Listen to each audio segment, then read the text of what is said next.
Okay, good afternoon, 5 o'clock on Tuesday night. Sorry if it's an inconvenient time, but maybe I'll just tune in later.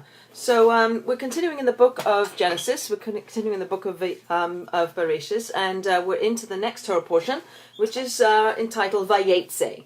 So Vayeitzei means that Jacob left, that he was on his way. Where is he going? So if you remember last week, in Parshat Toldot, we spoke about Jacob and Esau, his brothers. How one was the antithesis of the other. One was more physical, that was Esau, and much more the man of the field, more representing the material and the physical.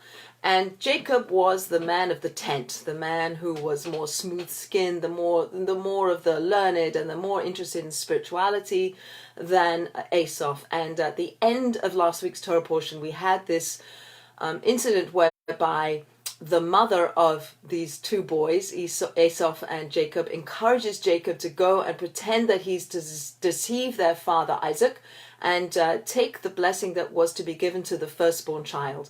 And he does that against his own desire, against his inner character trait of one of a man of truth that he was becoming, that he was evolving into a man of truth. And against that nature, his mother, Rebecca, encourages him to go and pushes him and says, I'm telling you to do this, you have to do this. Go and get the blessing, the firstborn blessing, instead of your brother Esau. That's the way it was go. I had a prophecy, this was the way it was supposed to be.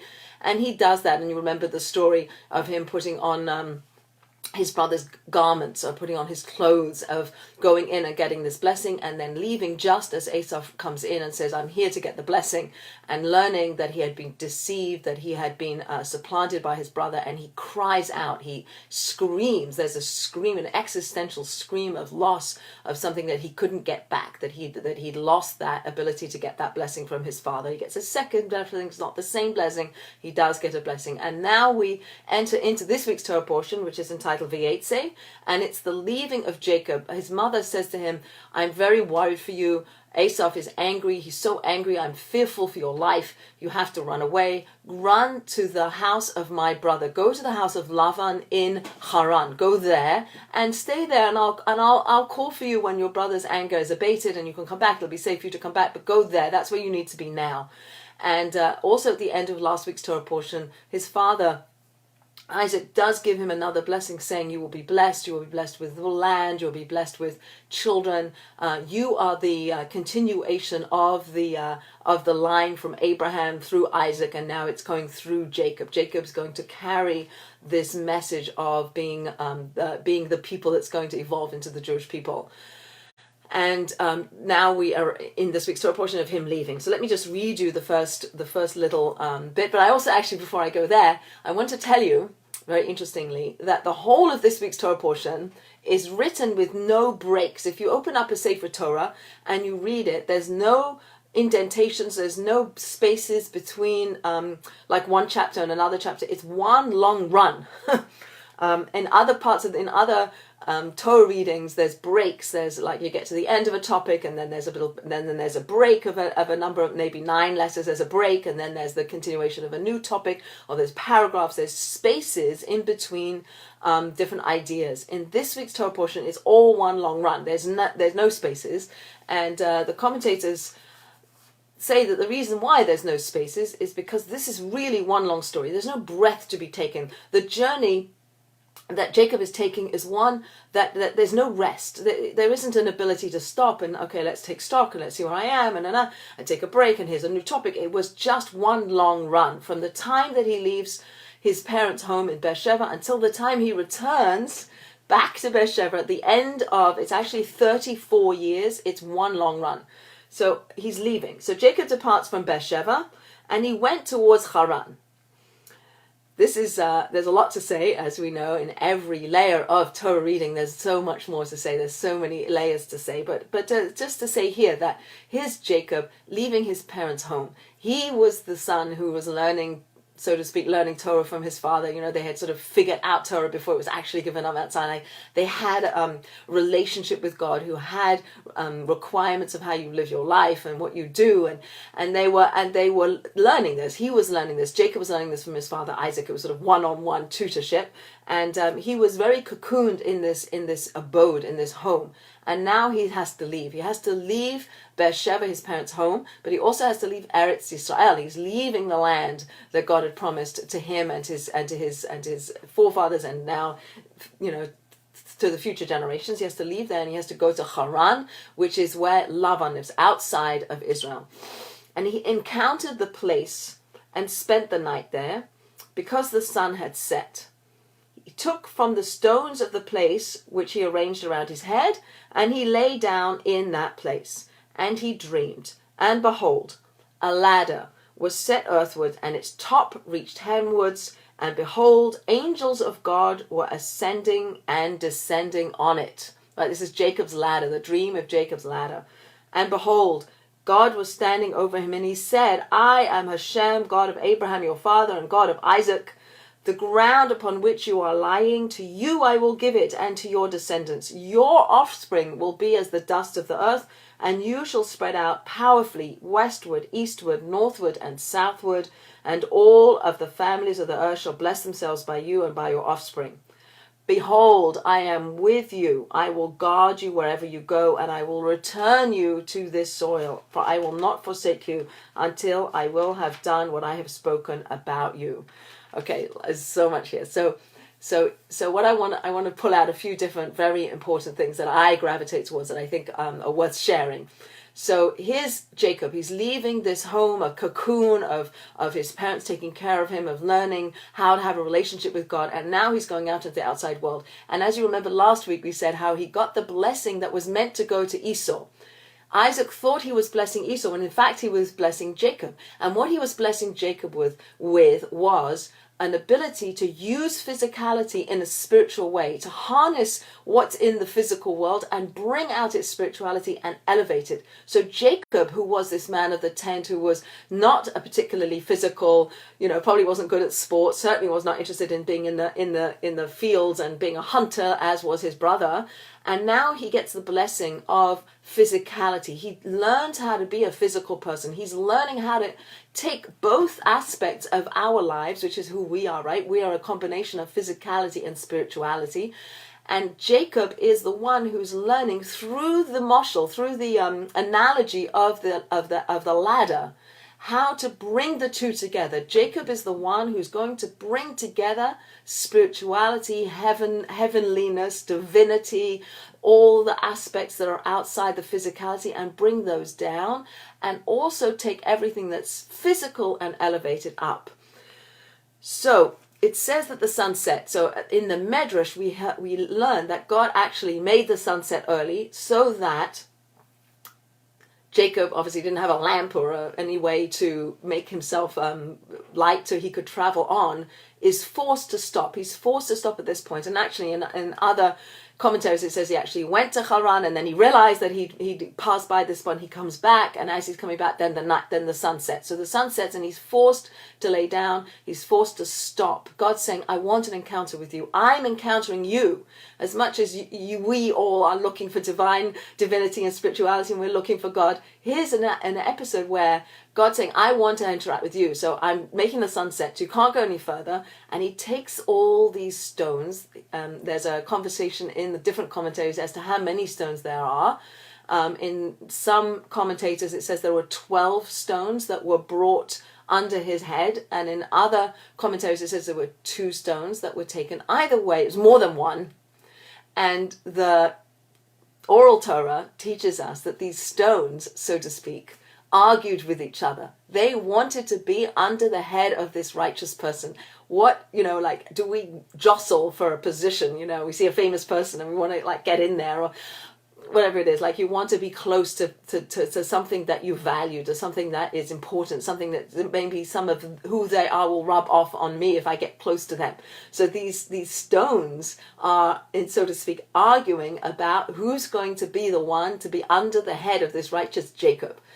And at the end of his sleeping episode, when he wakes up, he takes the stone. It says, Jacob awoke from his sleep, and surely God was in this place and I didn't know it, and he became frightened. It's dark. It's fright. He wakes up in the dark. How awesome is this place? There's none other than the abode of God, and this is the gate of heaven.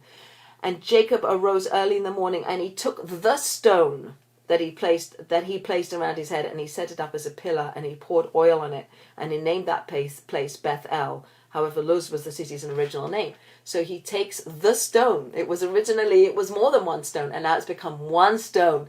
And there's the first message. The first message is, we may all be jostling for whatever it is we're jostling for position, for honor, for money, for spirituality, for whatever it is that we're jostling for, whatever it is we're competing for. Maybe as we get older we compete less, I don't know, but the message that comes out is that as much as we're jostling, but at the end of the day we become united, and the unification of us, the unification of the stone, is the goal. The ultimate place that we want to end up is a place of peace, a place where we can get on with each other, a place where we can embrace each other, we can become one with each other. These stones originally are arguing and jostling, and they want to be under the head of Jacob, and at the end of the day they become one, they become unified, they have the same purpose, they have the same goal, they want the same thing, they are open enough to include the other in who they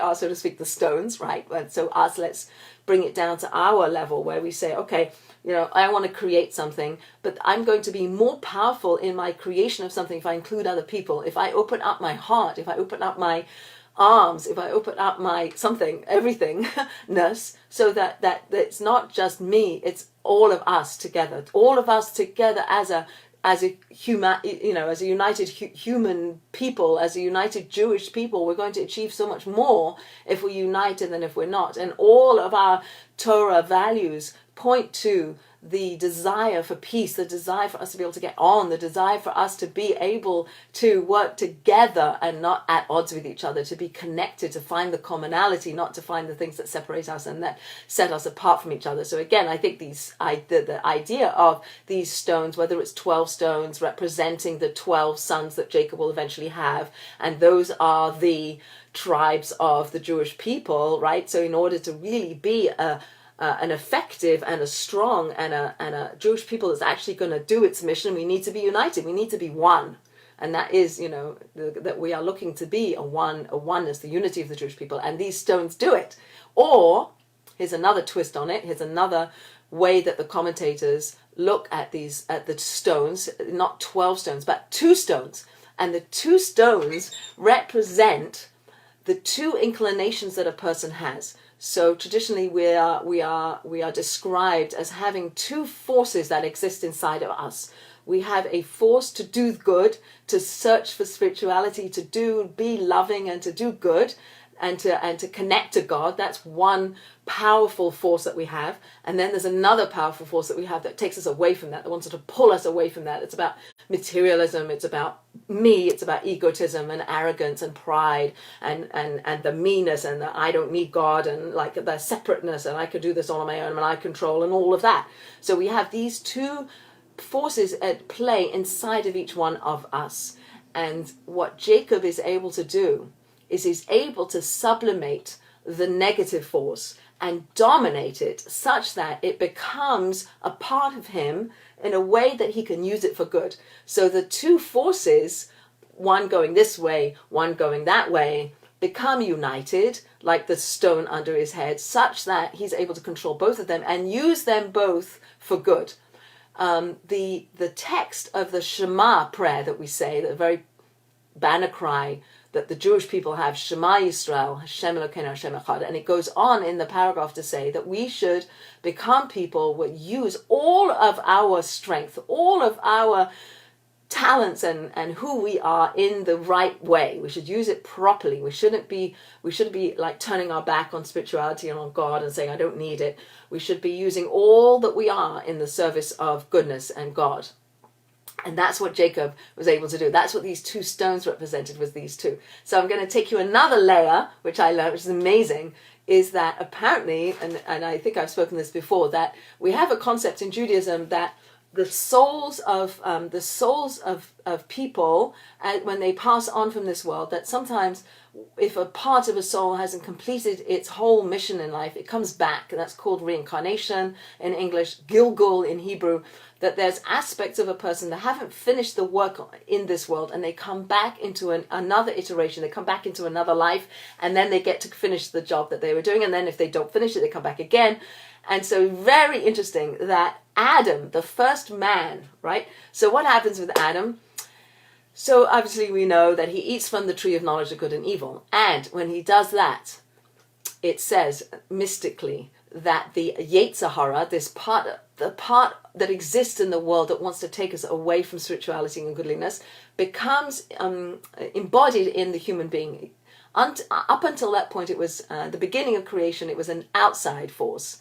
And then it became internalized into the human being. So now we who are the descendants of Adam, the first man, have that battle inside of us. But before Adam ate from the tree of knowledge of good and evil, it was a separate force.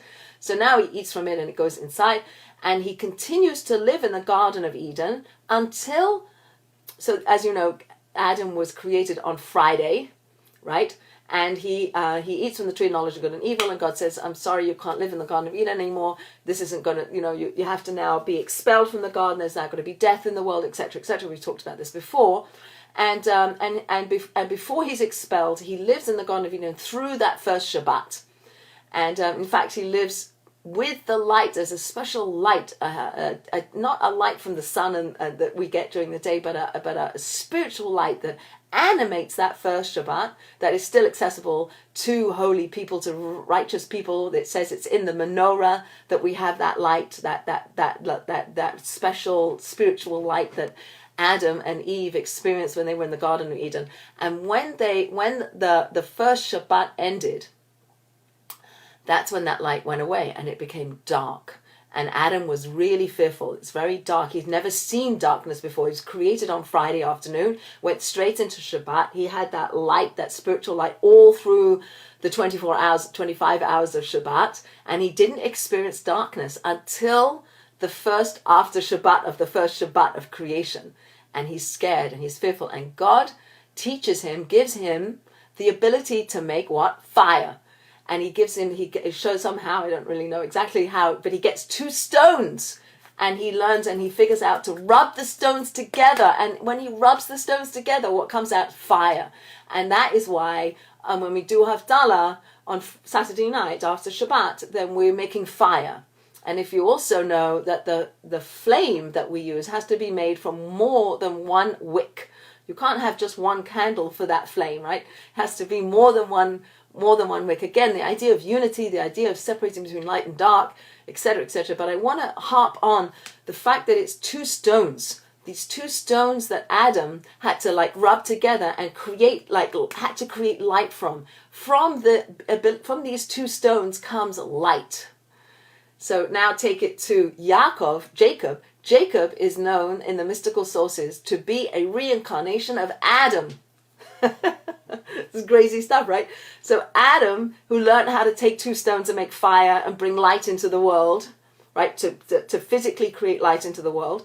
Now Jacob is taking stones, putting them around his head, and they become 1 stone, teaching us the importance of unity, teaching us we can't do this alone. We're in this together. Let's pull all our resources together. Let's come together as a unified people, and we will surely bring light into the world. We might not be, rubbing stones against each other. That's not the idea. The idea is that we come together as one, and we come together in one with the wick of the Havdalah candle. We have more than one stem there. We're bringing it together into a unity, and the flame that comes out of that flame is a bigger flame because it's 2 together instead of 1 or 3 or however many. Some of these Havdalah candles have a lot of wicks in them. But I think it's a very powerful lesson of the unity that is necessary in the world, and we see it from what Adam learnt on that first after Shabbos ability to create light out of stones, and here the stone merging into 1 stone being under his head. And actually it says that Jacob later on he doesn't complete everything he's supposed to complete, and later on Rabbi Akiva, later on we can talk about Rabbi Akiva, is also a Gilgul of Jacob, and he has other things that he has to rectify. But just the idea that this the stones coming together. So when he takes this stone at the end of this encounter with God, he makes it into a matzeva. He makes it into a monument. That stone is known to be the stone from which the whole holy temple is built. This place that he was walking by that he didn't notice, or he did notice, or God stops him by making the sunset, so he has to stop there, or he ends up in Haran and then he comes back. Whatever it is, he's in this spot. God has orchestrated that he'll be in this spot. This is the spot of Har Moriah. This is the spot where Abraham took his son Isaac to sacrifice him up on this mountain. This is the place where the holy temple stands. This is, and it's right in the Torah where it says, this is the place where heaven and earth meet. This is none other than the abode of God. That's where we build our temple. This is the abode of God. Not that God isn't everywhere, but there's a greater concentration of God here. This is where our prayers go up. This is where our prayers go up. Hold the thought. And this is the gate of heavens. It's incredible. Like if you ever go to the Kotel, you go to the Western Wall, or you go to these places, and you just meditate on it. Like it's a very powerful thing to really understand what place we have in this world. That is the gate of heaven, and it is where the temple was built, and it is this special place where heaven and earth kiss. And he builds a pillar there, and that pillar, that stone, is the foundation for where the temple will later on in Jewish history be built. That's why it had to be there. It had to be there. There's a very powerful concept that things have to be in certain places and things happen to happen at certain times because they're infused with holiness, with something separate, something different, something special, something more elevated than somewhere else, right? So it had to be there. So he calls the place Bet El, but before it was Bet El, it was called Luz. So I want to say something about Luz. So Luz, there's an idea that we human beings, all have a Luz bone. Somewhere maybe at the bottom of our spine, maybe in the back of our neck, I don't know exactly, but there's a bone called a Luz bone.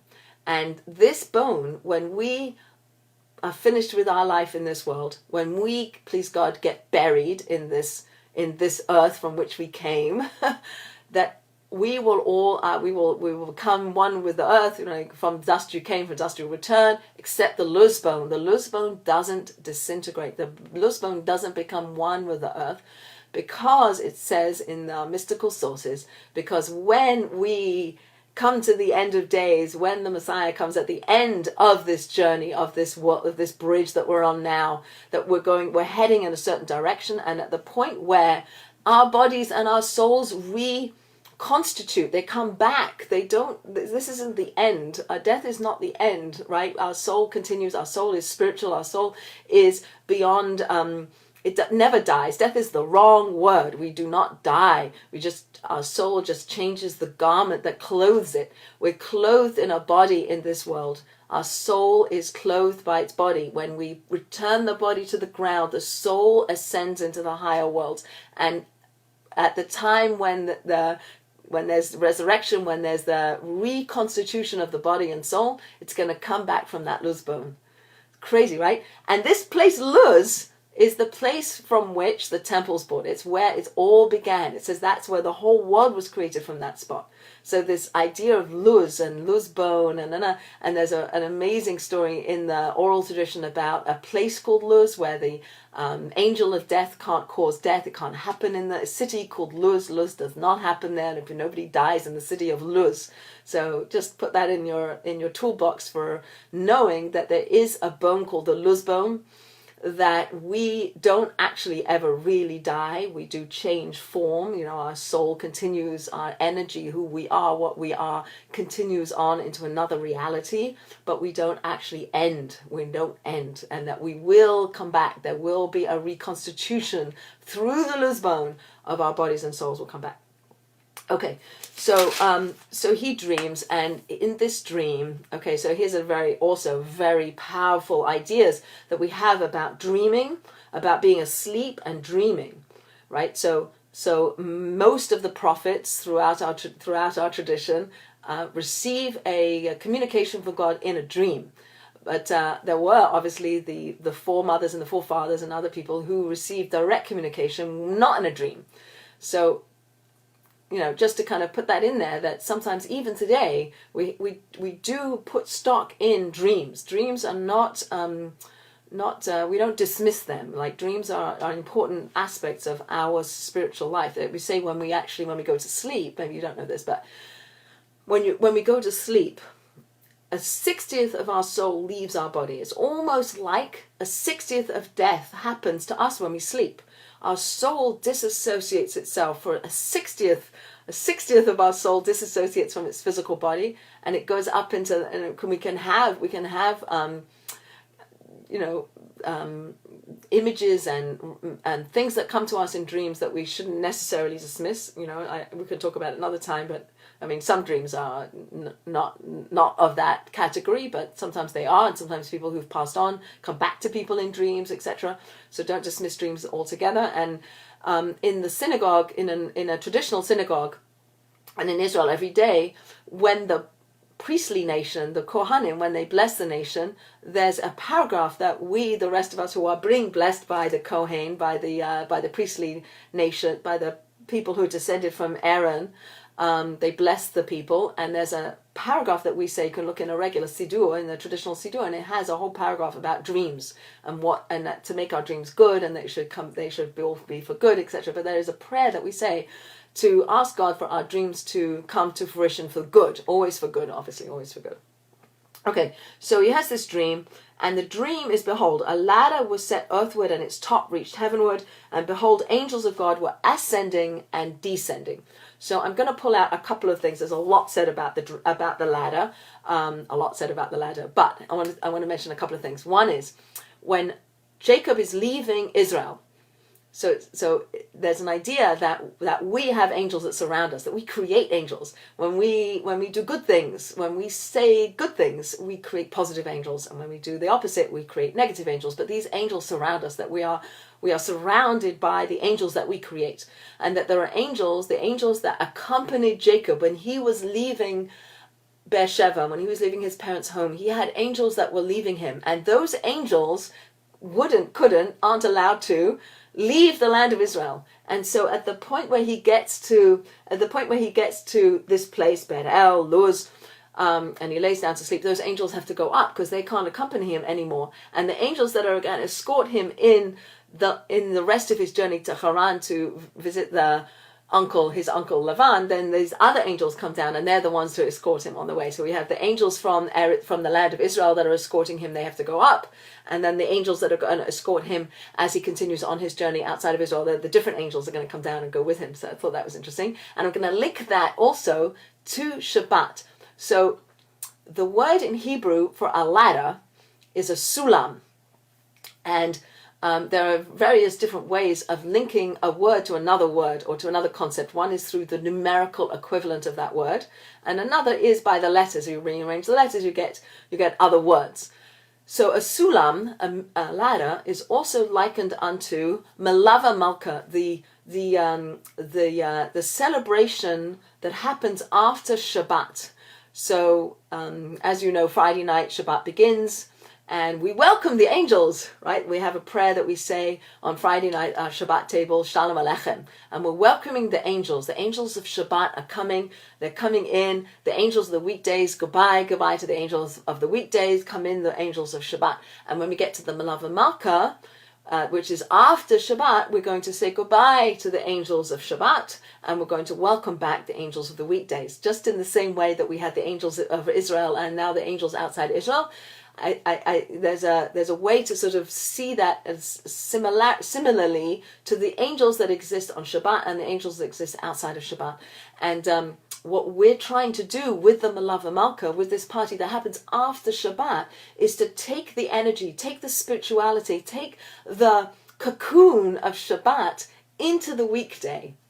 And I will posit that when Jacob was leaving Beersheba, when he was leaving Israel, he was leaving, so to speak, a cocoon like Shabbat. He was living in the tent. He was learning from his father about how to be spiritual and how to be linked to the divine, how to cleave to the divine, how to have a relationship with God. He had this cocoon that is like Shabbat, like we experience on Shabbat, like we hopefully experience when we go to Israel sometimes, that when we leave those places of holiness, of separateness, of cocoonshipness, that we need help, and we want to take the light from those places. We want to take the angels from those places, and we want to hold them. We want them to be part of us, so that when we enter into the weekdays, when we enter into the outside of Israel life that I live, that we can take some of that with us. We take some of that light with us. We take some of that it gets internalized into who we are. That we can become, and we continue to be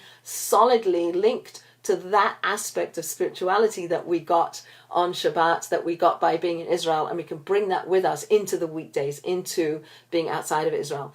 And it actually says that Jacob, when he left Beersheba, he didn't go straight to his uncle's house, and he didn't go straight from this encounter with God with the ladder. He didn't go straight. He went to a yeshiva. He went to learn more Torah. He went to learn from Shem and Ava, who were people Shem, who was the son of Noah, and Ava, who was in existence during the time of the Tower of Babel. People who knew how to stay strong in the vicissitudes of life, in whatever values might be antithetical to Jewish values, and be able to hold strong, be able to hold on to who you are, and able to be truthful to your values, even if there are values coming at you that are not yours, that are not part of who we are as Jewish people, might be outside of us, might be coming at us. Lavan, who is his uncle, is somebody who's greedy, and somebody who's always looking for more money, and looking for very egotistical. He's not known to be a particularly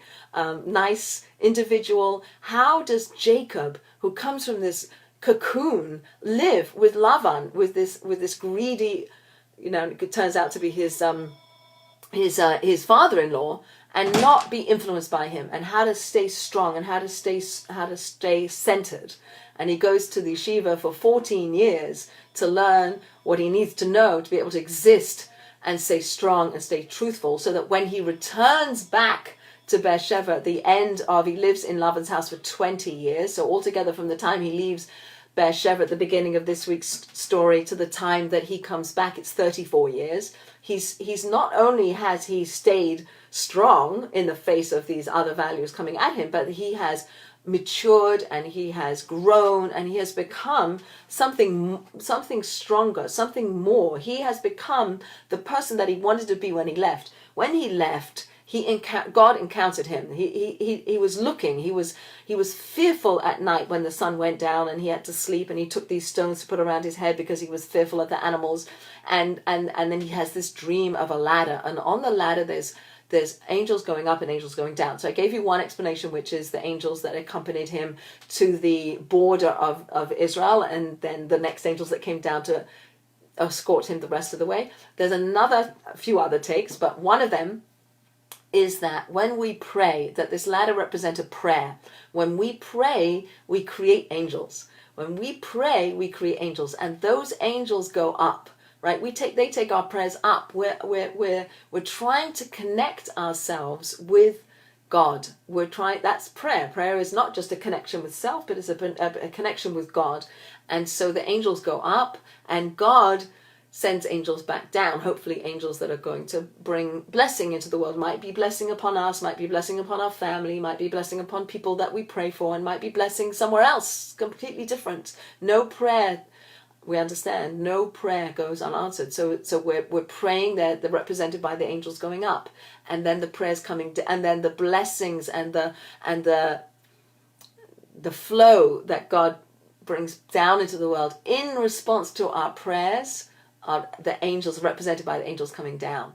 So that's another way to look at the angels going up and coming down, because you think that if you see a ladder and there's angels on it, that the angels will be coming down because the angels live in heaven.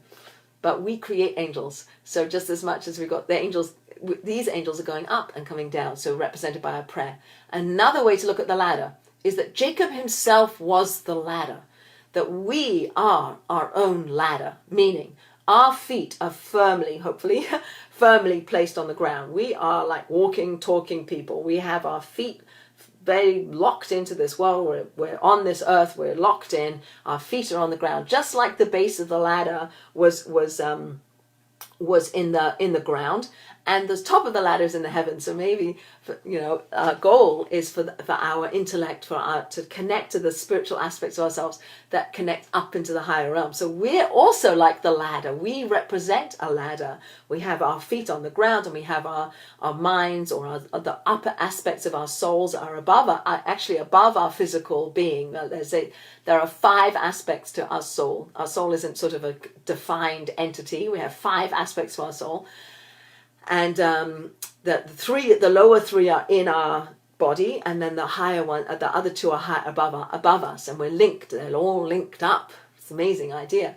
But so we are like a ladder, and our goal is, as I mentioned, Jacob's goal is to struggle, is to overcome, is to be tenacious, is to keep walking and keep going, and to recognize that as much as we are physical beings, we're also spiritual beings. And as much as we want to elevate physicality and bring it up, we also want to be open to the spirituality that's coming down and be able to do both. So at the beginning of the story, when Jacob is leaving, and he's leaving his parents' home, and he has this encounter with God, at the end of this week's Torah portion, when he's leaving Lavan's house after 20 years of serving him, and he's coming back, and at the point where he's coming back, he encounters angels coming towards him. They're not angels in a dream. They're angels that come to meet him, because he's changed through these years of being outside of his parents' home. He's grown, and he's coming to himself, and he's recognized that he is the ladder. He is going to start the process for the rest of us, where we become conduits by which God's values become manifest in this world by who we are and what we do. That's the whole point. That's the whole point. And Jacob represents that. So when he's in the house of Lavan, he elevates the house of Lavan. Because Jacob is in that house of Lavan, they become wealthy. They learn from him. They don't necessarily change who they are, but there is an influence that a holy, spiritual, righteous person has on the people around him. And when he leaves, it leaves a void. And there's something missing when he leaves. And so what he has done is he's held fast to his beliefs, and he's become what we call a Kiddush Hashem. He's somebody who so represents God and so aligned with God that he's able to shine out and to shine his goodness into the world in a way that other people recognize and can learn from. And what he's shining is not him, Jacob, the forefather. What he's shining is godliness, godly values. God's saying, I need people in this world to represent me. I need you to be a shaliach.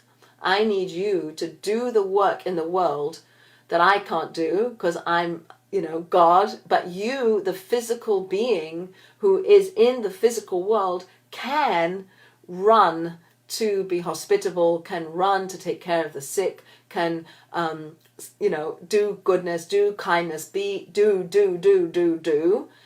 the values that God teaches us through the Torah, through these patriarchs and matriarchs, and learn how to live our lives representing godliness. So we become the shlichim, we become the shaliach, we become the representative of God in the world. And that's what Jacob did. So when he's coming back, he's done that. So the angels don't appear to him in a dream. It's not a dream anymore. He is a personification of the values of God. And so that's a big lesson. I mean, it's a big bar, there's a high bar, but all these stories are meant to teach us something. So it's not that Jacob was born perfect. None of us are born perfect.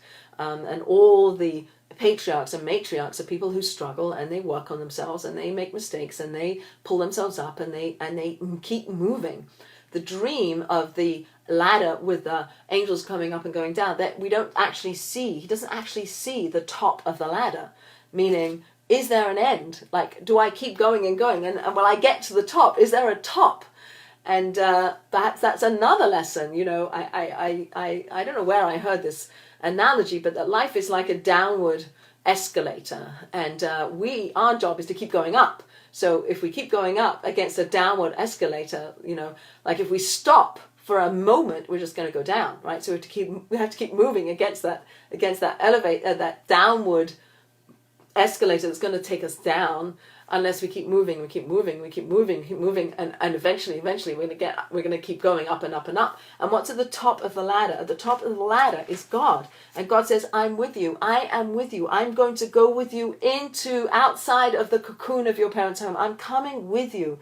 I will be with you. I will return you, and I will be with you. And I think that this is an also fundamental lesson in any kind of challenge that happens to our faith is things happen to us, and we have a lot of pain and a lot of suffering, and we have losses, and we have sickness. I don't have to enumerate all the different things, struggles that people have in life, but if we look into the Torah, we understand that God is with us, right? So I think that is a fundamental lesson to pull out of this, that Jacob, who's going and he's fearful and he's worried and he doesn't know what it's going to be, and God says, I'm with you, I'm with you, I'm here with you, right? So you might be lonely and you might feel existentially lonely, but you on some level, I don't know, just kind of hold on to that and understand that I'm with you. I am with you through thick and through thin. And I think it's taken the Jewish people, through all the millennia of pogroms and Shoah and Holocaust, etc., that's the nugget that holds us, that holds us as a Jewish people to know that even through the pain and suffering, God's with us.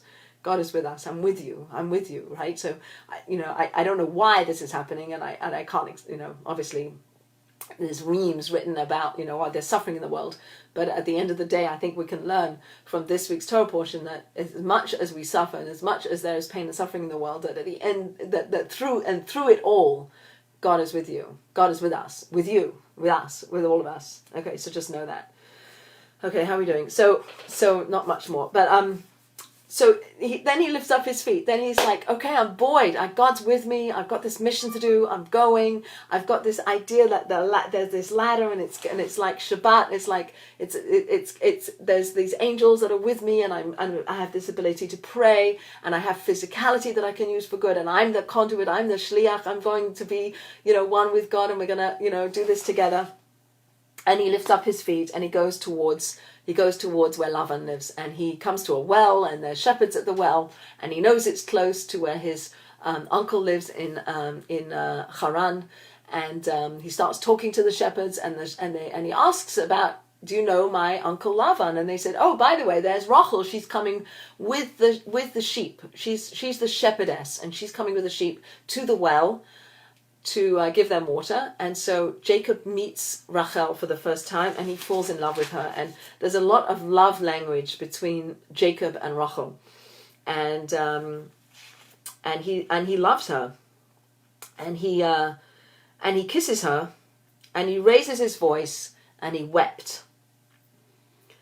Very powerful. Like he cries, and the language of his cry is similar to the language of the cry that Jacob's brother cried when he realized he'd lost the blessing, that first birthright blessing. It's a cry, and the commentators say that his cry here, the cry that Jacob has when he kisses Leah, when he knows that this kiss is a connection of souls. Like, you are my soulmate. They recognize that they are the soulmates for each other, and the kiss is a combining of these souls.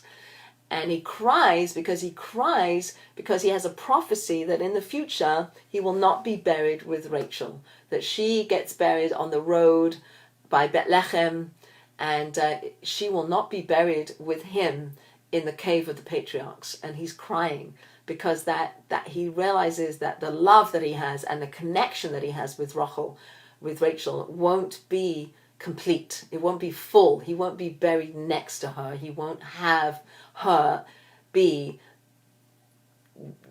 everything that she could be, or he could be, or they could be together. It's not going to happen, and he cries for that.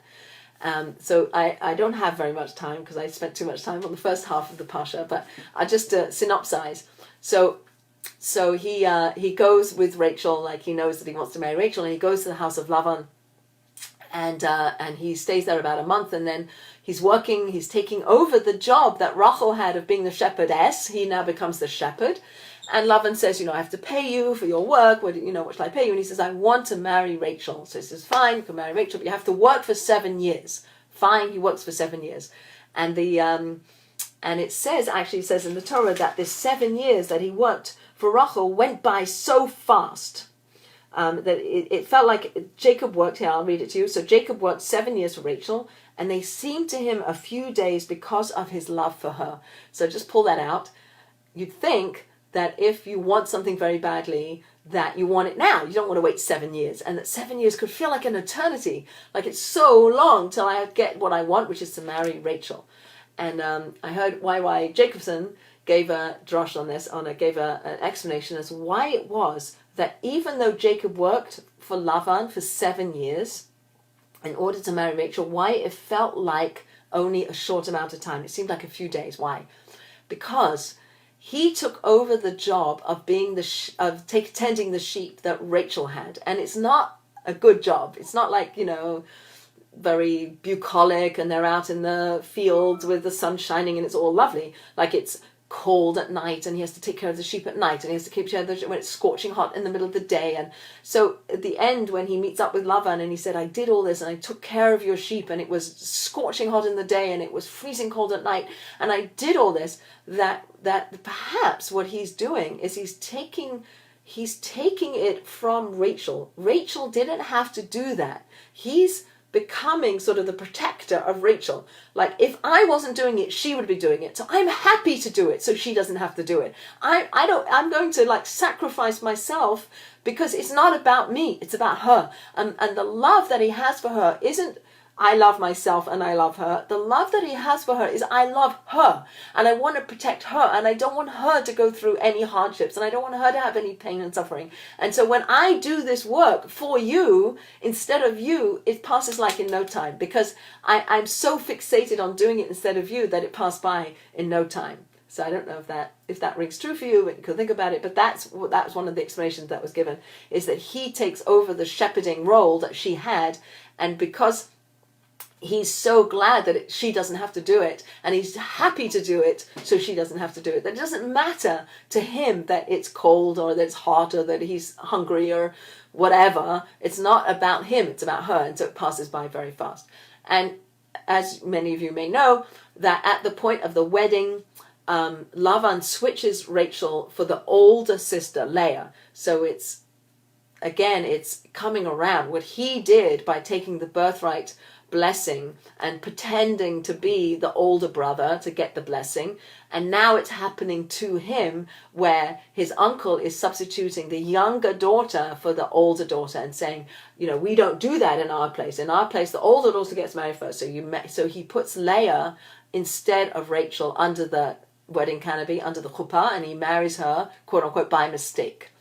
And how sad it must be to be Leah, to not be wanted. And it says that she was not loved, and in fact in some places it says she was hated, and to be these two sisters where Rachel is taking care of Leah. She knows that she's being substituted, but she doesn't say anything, and she gives over certain secret words that Jacob and Rachel had decided that they would need to have in case this would happen, and she tells them to Leah so Leah can complete the deception and be married to Jacob instead of her.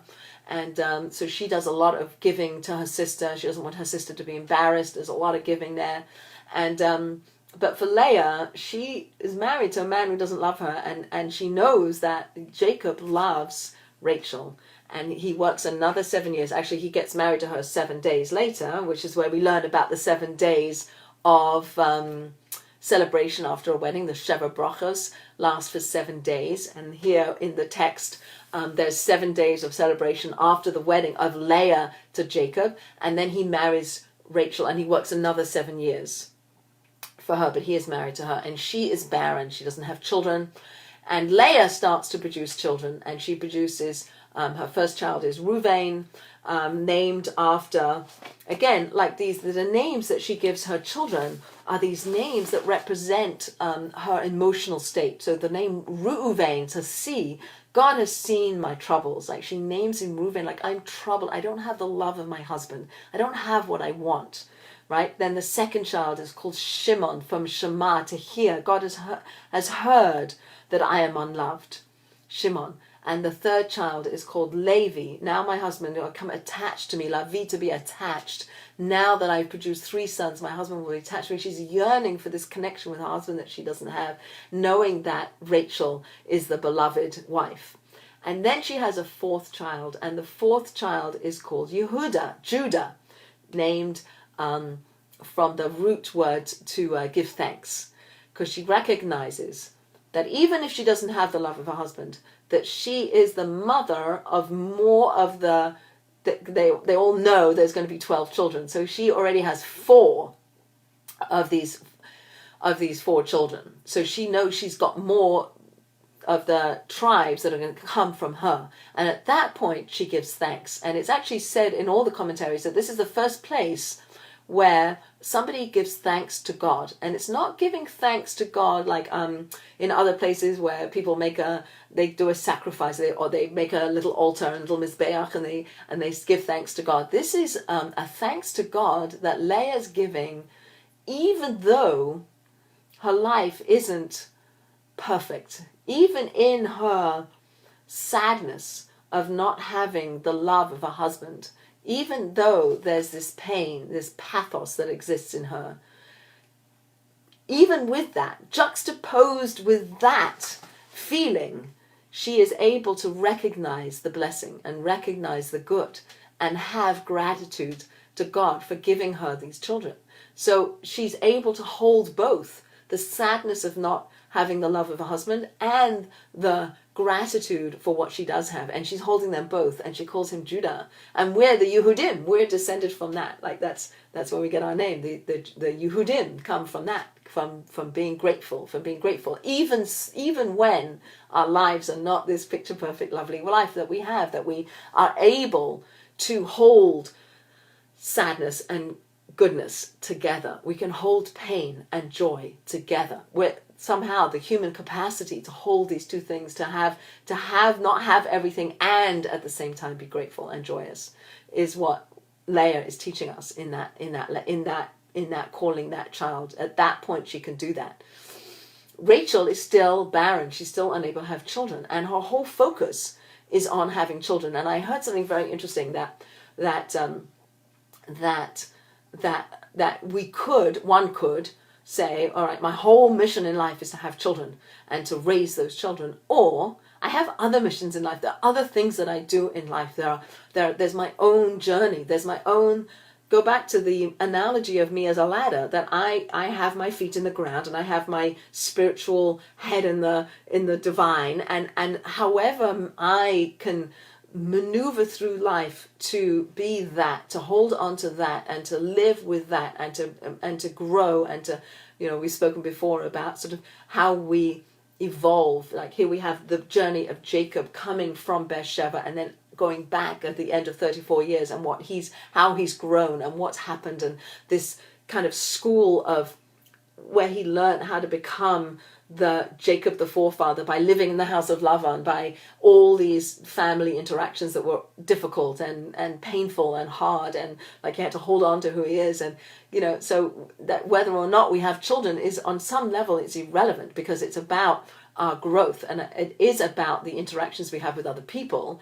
I don't think we're certainly not a religion where we isolate ourselves and live on a mountaintop and like get rid of any kinds of difficult relationships. The point is within the difficult relationships. Let's get back to the beginning of the talk about the stones. We have these 12 stones that are all jostling, brothers jostling for stones, jostling to be under the head of Jacob, and at the end they're all united. Maybe that's the goal. Like however it is that we're going to either unite ourselves, who we are existentially, and be at peace with ourselves, and be able to say, okay, I did the best I can, I did this, and I was able to do that, and I'm able to hold on to values, and I learned about this, and I became a better person, I became a more compassionate person, I became a more connected person, I became a more spiritual person. Whether or not, however you do that, I think that's all our mission in life. And for some people it comes through children, and for other people it doesn't. And when Rachel says, if I don't have children, it's as if I'm dead, I think then a lot of the commentators come in and they say,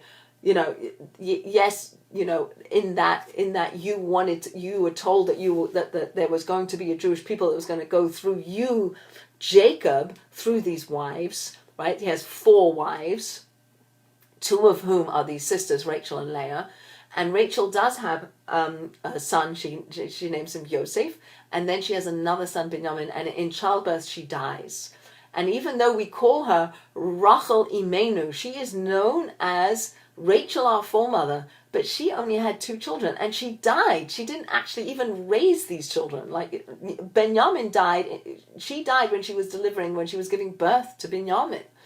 And yet she's known as Rachel Imenu because she was Rachel Imenu to all of us. Like, she cries for us. She's buried at that place along the road from which the people, when the temple was destroyed in Jerusalem at the time of the Babylonian exile, when the Jews left Israel, when the temple was destroyed and the Jews left, they passed by her grave, and she cried for them. And when she dies, I have to end here, but when she dies, sorry, there's so much to say in this week's Torah portion, but when she dies, Jacob builds a matzeva for her. He builds a tombstone. Can't find it.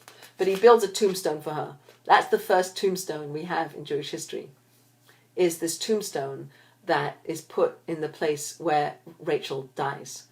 And it's a stone, back to the idea of stone. And it's an upright stone. I know some cemeteries now in America, they have flat stones, but traditionally we've had upright stones.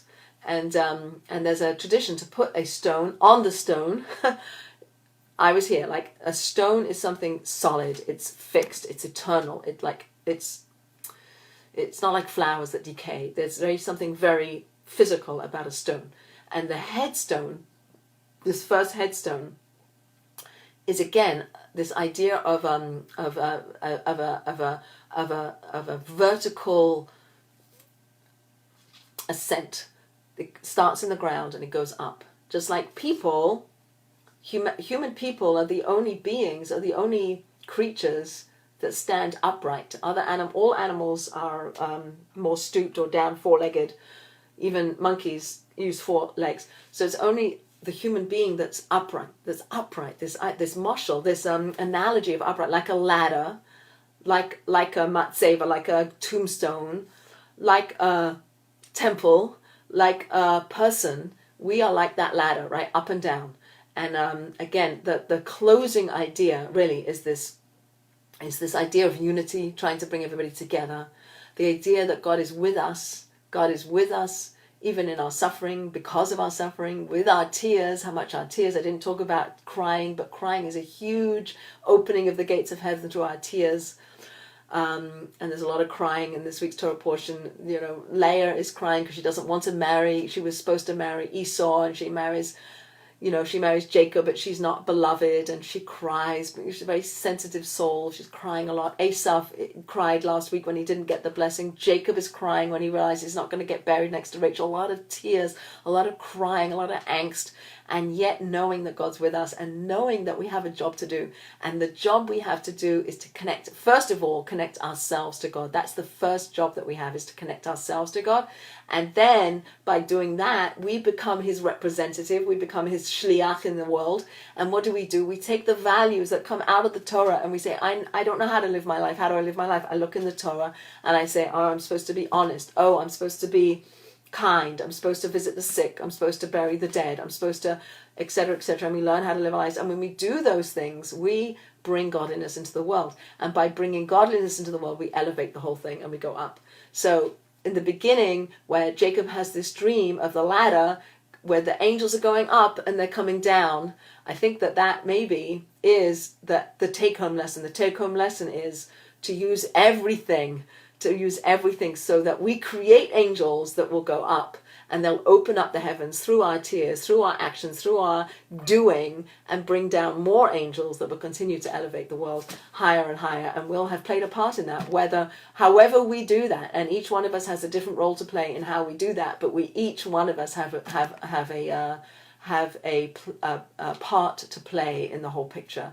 So I'll leave you with that. And if you're on the East Coast and you're in snow, I hope you stay warm.